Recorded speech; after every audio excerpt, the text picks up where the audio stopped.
Tap out Trunks facing off against Matt Gutierrez, representing the Freedom Fighters. In the blue corner, he's wearing the black trunks with the white skull down the left side. Red gloves being worn by Gutierrez. 145-pound division, we can expect a fast pace, probably fairly non-stop action in this bout. Quickly unloading with the knees is Gutierrez. Good job of landing well. Getting the takedown is Robbie James. Nice hips by Gutierrez to scoot out. Tried to get the guillotine and rolling through with it is Gutierrez. James on his back now. Getting full guard quickly is James. Nice action by both these fighters. Strong ground and pound by Gutierrez. And it's over. Ladies and gentlemen, your winner from knockout, or technical knockout, at 36 seconds of round one, give it up to the Molotov Cocktail, Matt Gutierrez!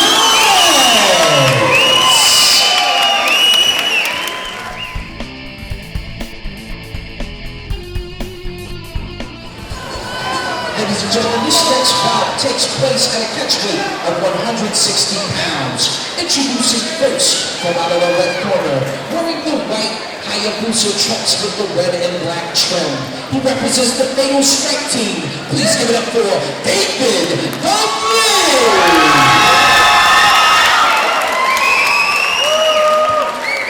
And his opponent, from out of the blue corner, wearing the black and silver trunks. Punishment here. He represents Team Warpath. Please give it up for Alex Whipple! Referee Eric Kager-Hines, the third man in the cage to get this bout of the evening going in the 160-pound division. Out of the red corner, it's David Dudley, representing Team Fatal Strike. He's got the white Hayabusa trunks. He's facing off against Alex Whipple, wearing the black flamed trunks, who is representing Team Warpath.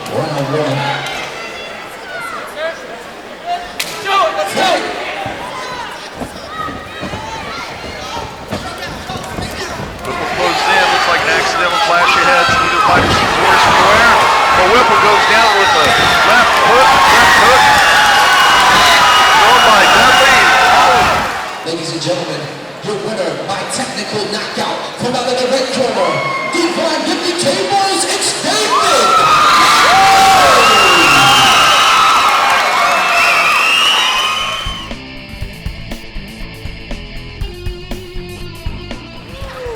This next fight takes place at the 170-pound bar. Introducing first, from out of the red corner, wearing the black and red punch gear shorts. He represents the world-class mixed martial arts. Give it up to the world record, Wes Trissel!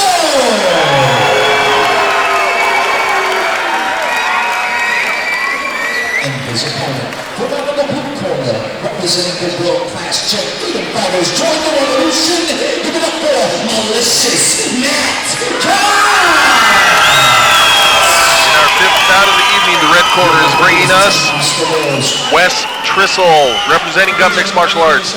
He's wearing the board shorts, black with red MMA down the side. He's facing off against Matt Cox, representing the Freedom Fighters. Matt Cox has the tight-fitting black and camouflage trunks, blue gloves being worn by Cox. Trissel, just the epitome of composure, calm and relaxed, while Cox looking a bit like a caged animal, seemingly not able to contain his energy. So we'll see how that plays out for each of these fighters.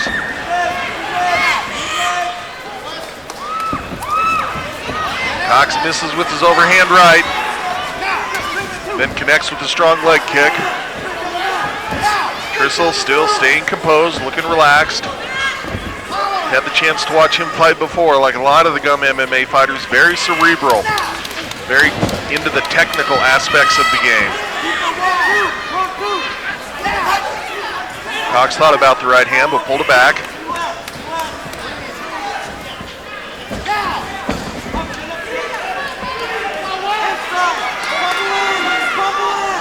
Trying to get the leg trip. It's Trissel, but Cox able to spin him into the cage. Looking to set up the sweep. With his back off of the cage was Trissel, but Cox goes ahead and hips in, pushes strong. Takes away some of the leverage from Trissel. Body shots being thrown by each, and then a knee by Cox, and again. Then knees to the leg by Cox as Trissel peppers away with punches to the right ear of Cox.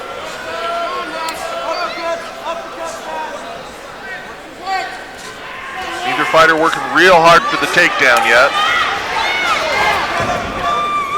Looking like they wanted to set it up a little bit was each of them, but more committed to the striking they are.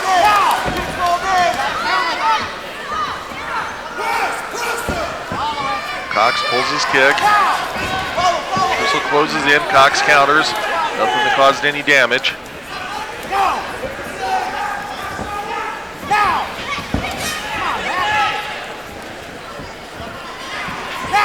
Cox's corner shouting out when they want him to counter, but it's he that eats the counter punch from Trissel.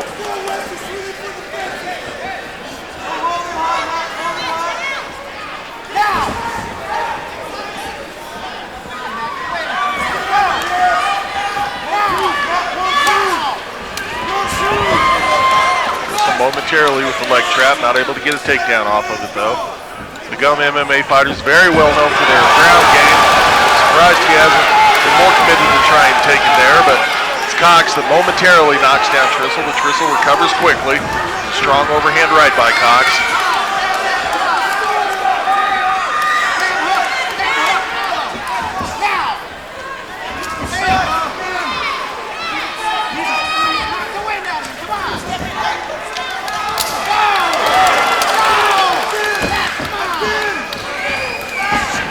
Fighter going strong with their kick arsenal. Cox barely missed. Trissel trying to work the standing guillotine as round one ends. Looks like it won't be any WWE action as the quarters took the stools with them. All right, we'll see if either tries to close the distance and go for a takedown here. There's a lot of probing type striking going on in round number one. Each trying to land solid, but neither getting off anything really significant. Trissel was dazed momentarily and dropped, but he recovered quickly and may have garnered the judge's favor by trying to end the round with the standing guillotine. Trissel closing in with a little more intent now. Tough clash of the shins there. Trissel wades in with the strikes. Cox evades well, nearly gets the takedown. He had it picked up, but wasn't able to disrupt his balance. And now Trissel trying to underhook the right side, set up a sweep. Cox showing good strength by pushing Trissel into the cage. The Trissel fires off with knees.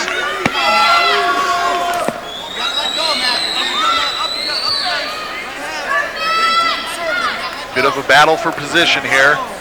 Trissel has double undercook. See if he tries to set up the leg trip with that. Greco-Roman action, able to control the upper body. He tries to pull Cox over, but again, Cox showing good strength. Now hooking the leg is Trissel, but Cox able to loop it out. Both these fighters very calm. You can tell they put in their time in the gym. All these positions, something that both of them have seen a lot of. Trissel continues to hunt to pick that leg. Can I do that elbow from 12 to 6? Stay there. Referee states that the elbow is coming from 12 to 6 or ceiling to floor. You can't go in that direction. You can go with an arcing elbow, but not straight up and straight down, no matter where the strike is landing. Cox with a couple of strong body hooks. And again, Trissel trying to pull him off the cage. Good balance being shown here by Cox. Trissel, significant commitment to the takedown here. Spent a good portion of the round going for that. We talked about it briefly in round number one, how the Gum MMA fighter is very, very comfortable on the ground, so it's no surprise that Trissel would want to fight there. Very impressive is the balance of Cox. 3 or 4 times he's had one leg taken all the way out from him, and finally Trissel able to scoop the leg and get the takedown. Now going, peppering away at the body from the top is Trissel. Trissel has half mount here, solid punches. What he's trying to do there is Cox has head control off the bottom. Trissel wants him to let go of that, bring the arm down to protect his ribs. That'll allow Trissel from the top to posture up and either look to improve his position or try to put some more force on his strikes. Cox spinning off the cage, looking like maybe he was trying to set up an armbar.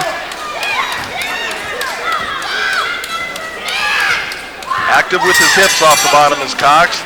The Trissel pounds away until the round ends. Round 2 being committed to the takedown. Eventually got to work ground and pound from half guard to finish out the round. I'm fairly certain the corners of both these fighters told each of them that they need to do something a little more decisive here in the third round. Never want to leave it to the judges, always want to have a definitive close to your bout.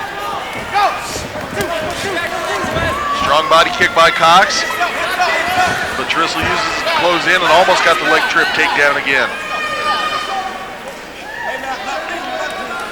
It's the takedown that got it to the ground for Trissel in round 2, but it's Cox this time that was able to get the takedown. However, Trissel wizard, the fighters scramble back to their feet.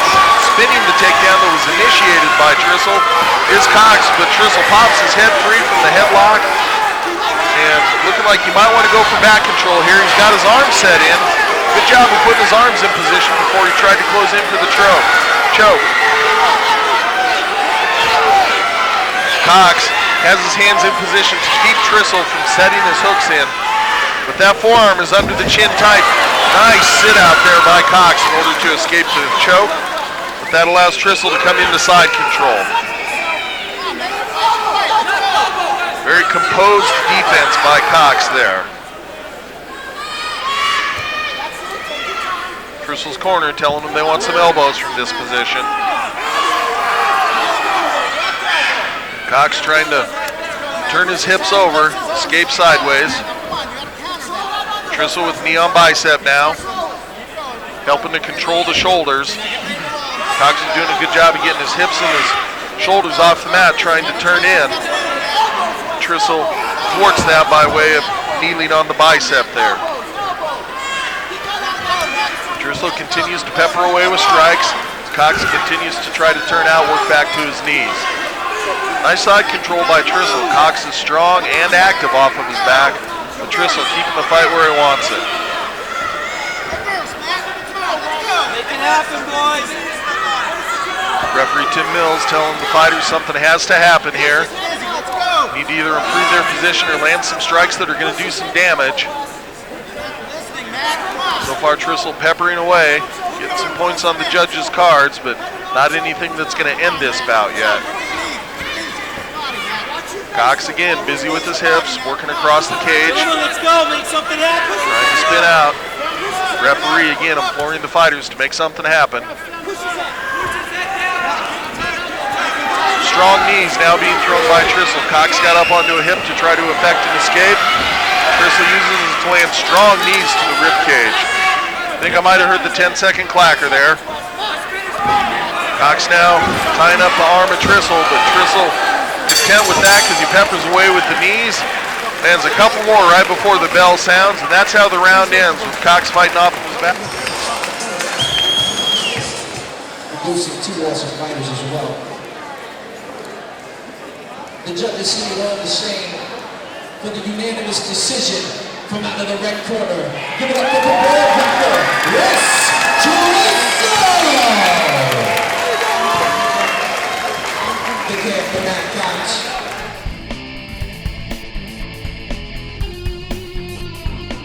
Ladies and gentlemen, representing the red corner and the Fusebox fight team is Michelle Blaylock. She's wearing the black trunks and the pink tank top. She'll be facing off against Kyan Hampton, who is an independent fighter out of the blue corner.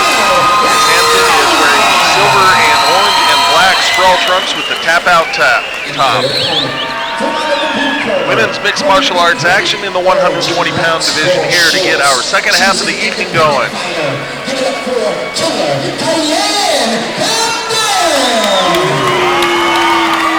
Solid leg kicks landed early by Blaylock.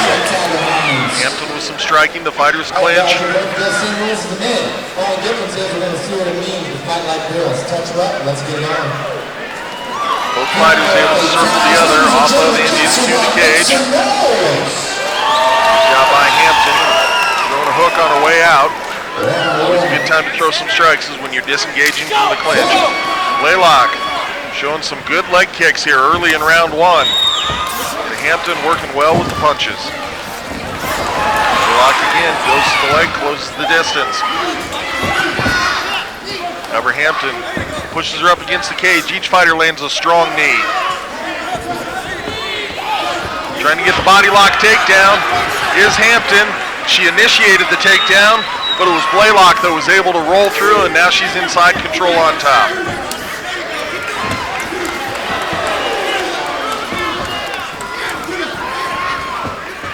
Good knees in order to set up a transition into full mount by Blaylock. Active off the bottom with the buck and roll is Hampton, but she's not able to effect an escape yet. Good control, nice base being shown here by Blaylock from the top. She starts to pepper away with some hooks.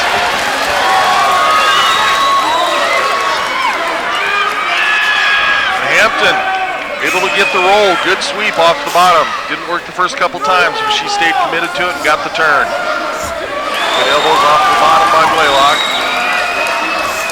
Referee Eric Hines told the fighters they need to work to advance. Cross race off the bottom by Blaylock, trying to pass that arm through so she could set up the triangle choke.